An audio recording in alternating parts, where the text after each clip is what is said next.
Malaysia passport জমা দেওয়া উচিত কিনা? দেখছিলেন সংবাদ শিরোনাম, এবার বিস্তারিত।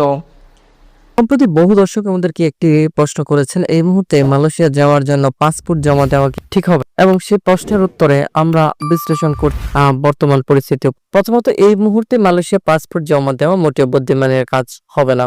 কেন? এখন পর্যন্ত মালয়েশিয়ার সরকার সংশ্লিষ্ট কর্তৃপক্ষ থেকে বাংলাদেশের জন্য নির্দিষ্ট কোনো গাইড প্রকাশ করা হয়। তবে আপনি যদি কোনো বৈধ রিক্রুটিং এজেন্সির মাধ্যমে যোগাযোগে থাকেন এবং তারা আপনাকে সিরিয়াল অনুযায়ী পাসপোর্ট জমা দিতে, সেখানে নির্দিষ্ট নিয়ম মেনে পাসপোর্ট জমা দেওয়া যেতে পারে, কিন্তু কোনো রকম আর্থিক লেনদেন থেকে অবশ্যই বিরত থাকে। স্বাভাবিকভাবে যদি কেউ পাসপোর্ট চায় অথবা রাস্তার ধারের কোনো এজেন্ট কাছে জমা দিতে বলে, তাহলে সে কখনোই না করাই।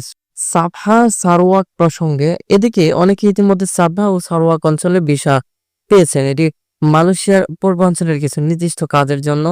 আমরাও নিজেরাও সেখানে কিছু ডকুমেন্ট সাবমিট করেছি এবং প্রক্রিয়াধীন রয়েছে। তথ্য অনুযায়ী প্রায় 7,996 জন প্রার্থী এখনো তাদের ভিসা প্রক্রিয়ার অপেক্ষায় রয়েছেন। তবে এখনো পর্যন্ত সেই প্রক্রিয়ার কোনো দৃশ্যমান অগ্রগতি বা চূড়ান্ত ফলাফল পাওয়া যায়। মালয়েশিয়া পুনরায় চালু হবে কিনা?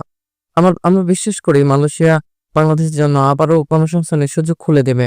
তবে কবে থেকে কার্যক্রম চালু হবে সে বিষয়ে এখনো কোনো নির্দিষ্ট ঘোষণা বা অফিসিয়াল নির্দেশনা মিলেনি। যখনই আমরা নিশ্চিত তথ্য পাবো আপনাদেরকে তা জানিয়ে দেব আমাদের এই এসএন অনলাইন বিডি চ্যানেলের মাধ্যমে। তো পরবর্তী ভিডিও আসা পর্যন্ত সবাই ভালো থাকবেন, সুস্থ থাকবেন, এসএন অনলাইন বিডির সঙ্গে থাকবেন। ধন্যবাদ সবাইকে।